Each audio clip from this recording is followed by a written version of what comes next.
Hello guys, I'm back. I'm so grateful to be back, and today's a very important episode I really feel from me, and it's about following your dreams, about not letting your dyslexia stops you. I hope you enjoyed today's episode, and please subscribe, please share, please leave a comment and get this podcast out there to as many people in the world who needs it.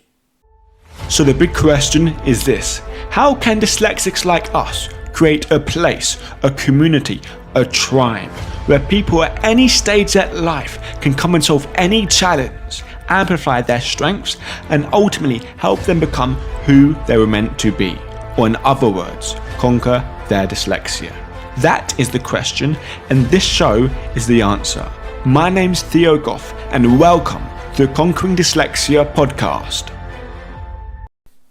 Hello guys, I hope we're doing good and alright, and today is a really special episode, I feel, because today we're talking about something I'm really excited about and nervous about, and I really hope it will give you a good example and good inspiration about following your dreams, about following your passions, about doing what you want to do. And don't let these things stop you. Don't let things we think you mean about our dyslexia or all these barriers that we can put in front of ourselves stop us getting what we want.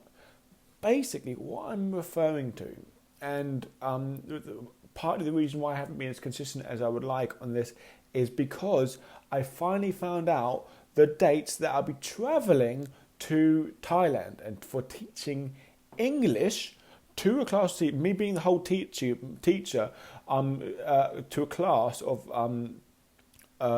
Thailand kids, basically. And this is a far big leap and big step from what I'm doing right now. And is it going to be easy? Hell no. Has it been stressful getting everything in place? Yes. And to give you a little bit of backstory, I remember that I was working in school, I was doing all my dyslexia stuff, and I really wanted to travel. I was so looking forward to travel, because I remember when I travelled a bit in the past to Nepal, I wanted to travel. So anyway, I was looking online, and I found this thing, a place someone a couple of grand. They'd organise everything and basically get me out somewhere to teach kids English. I was like, oh great, let's do that. And I did this about 6-7 months ago. Signed on to that, and it was great. And I was like, okay, this is really good. And because the whole COVID thing happened, I was kind of crossing my fingers, because I know this thing was really far out, and I hope that it'll be over. And as we know, it lasted longer than anyone could thought it would last. And then as the time progressed onto it, it's like, oh great, it's still happening, but a lot of things have changed. So basically, I've worked in a school for the last couple of years. You mean being like, you mean as like, I remember because my mum used to work as like a TA there, for TA in schools for years, and I remember getting a job, basically being paid more than her, doing this learning mental job. I had no qualifications to do it. Anyway, I remember like I left school never wanting to go back to a school. I was like, I'm going to do personal training. This is what I'm going to do. I'm never going to go back to a school. Lo and behold, I'm back in a school. Why? Because I want to do what I'm doing now, helping people with dyslexia. And this transpired into me working in schools for a couple of years. But yet, I work in school. I haven't got any qualification or any formal training on teaching.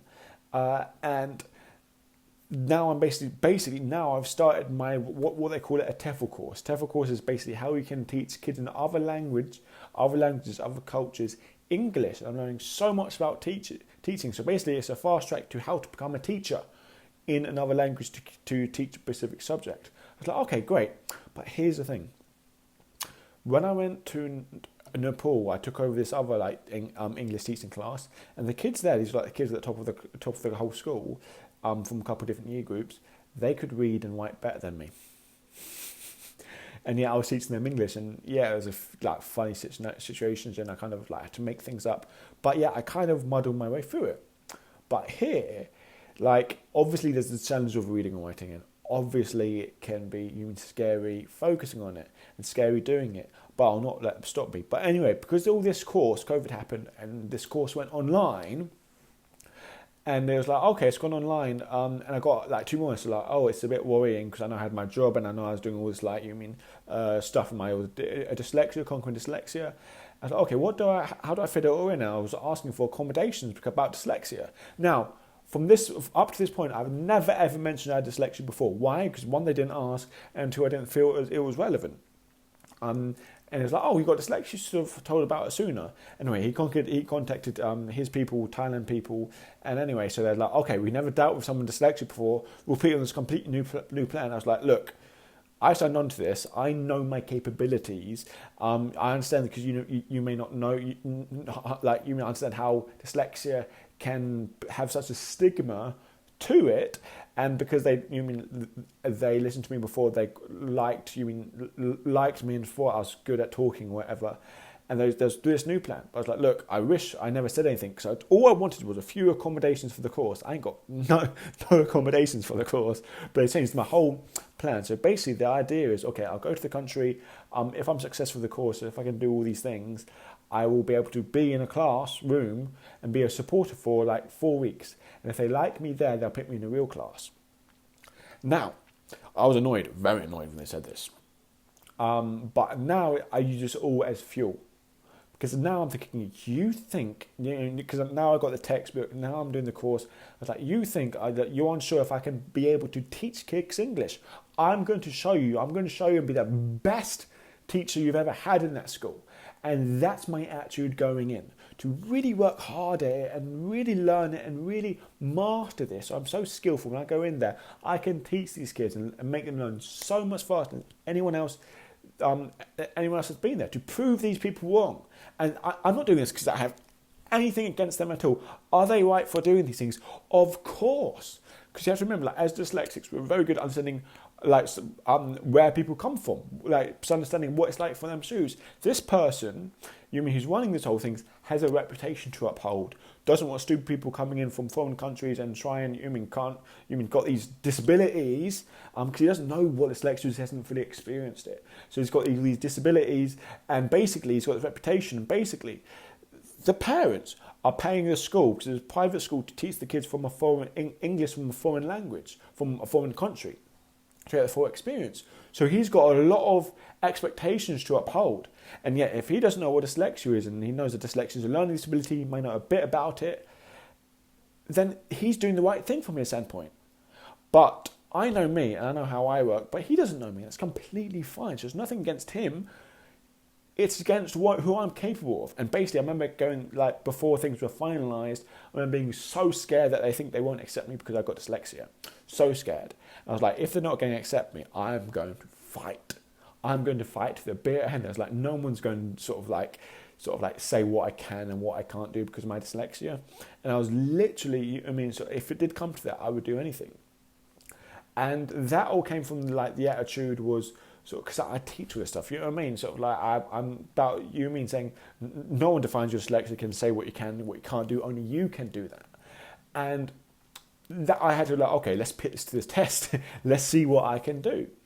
And anyway, that's how it's turned out. So in 6 weeks, I'll be flying off, and I need to book visas, flights, and everything from that. And I'm excited and I'm nervous. But here's the thing: I went to a dyslexic school. My reading and writing was one of the worst there. They didn't know they could help me there. I got kicked out from so many different dyslexic places, not because of my behaviour, because my dyslexia was so bad. And yet going from that position to be able to teach English in a foreign language, that's a big, big, big, big leap. And why am I doing it? Am I doing it to have some fun? Am I doing it because it's easy? Am I doing it to to get a qualification, to get this thing so I can further my career? No. I am doing it for myself. I remember I chose to teach English not thinking once about my dyslexia, and then when things came apparent, like, oh my God, this is a big challenge, that's going to happen. But am I going to not do it because it seems hard and maybe like my mum's got she's worried, she doesn't think I can do it, all this other stuff, but that's fine. Am I going to stop it because other people are worried? Am I going to stop it because of my fears? Am I going to stop it, like, for example, I do not want to leave. I've got dogs at home and all this other stuff that I know I miss massively. I genuinely, that hurts me. But am I going to let that stop me progressing? No. look at it this way, sort of like we think, yes, it's painful to leave. Of course, I miss people when I travelled to Nepal. Of course, it's painful to leave.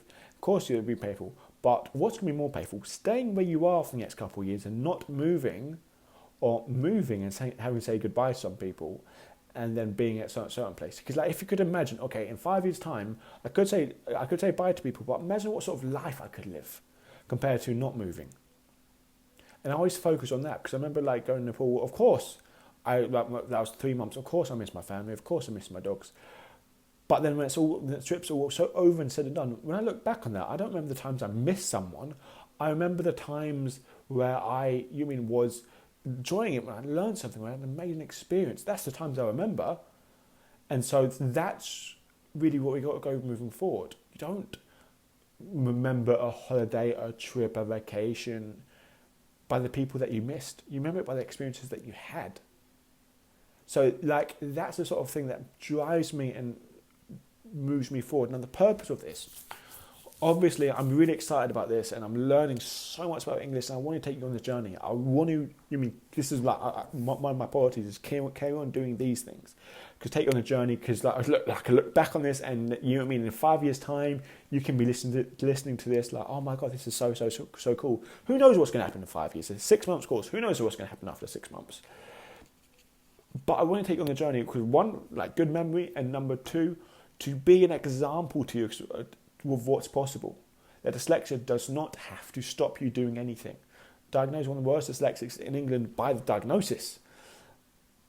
It's like dyslexia doesn't have to stop you doing anything. Whatever you want, whatever ways, whatever job, whatever this, wherever you are at right now and wherever you want to be, your dyslexia is not stopping you. Yes, it's hard. Yes, of course it's challenging. But the only reason why you think that is you are comparing yourself to other people who are not like you. The only person you should be comparing to yourself for you a year ago, you 6 months ago. That's you because you were you then. You had the same brain, same this, same that. If compare, that's fair to compare yourself to your past, not comparing yourself with other people. And literally realize, look, dyslexia is not stopping me. I am stopping me, like my beliefs, my thoughts, my this, my that. And of course, it's going to be like anyone else. No, it's going to be like you're going to be you. But the difference is, are you going to be better than a year from now? Are you going to be better than where you are now? Or are you going to be worse? Or are you going to be the same? And in my opinion, if you're in the same position you are a year from now, maybe your success, maybe your finances, maybe your relationship, well, guess what? I got news for you. It's not getting any better. It's not improving. It's actually getting worse. Because if you don't make a change, for example, in your job, if you have 1 year of massive progress, you'll do really good at that job, people are amazed, and the next year you don't show any more signs of improvement, mate, the second year was not a fine year, it was a failure. Because you didn't show any more improvement. You have to keep on growing, you have to keep on, that's nature. That's how we work. So anyway, guys, I wanted to make this message to you to make you realize that fundamental thing, that your dyslexia is not what's stopping you. What's stopping you so often is the internal world, how we think in mind, what we believe about ourselves. And these things stop us from really finding the help, really using the help. Because listen, it's not what you have that counts. It's what you do with what you have that counts. Hope you enjoyed today's episode, guys. I look forward to chatting to you again tomorrow.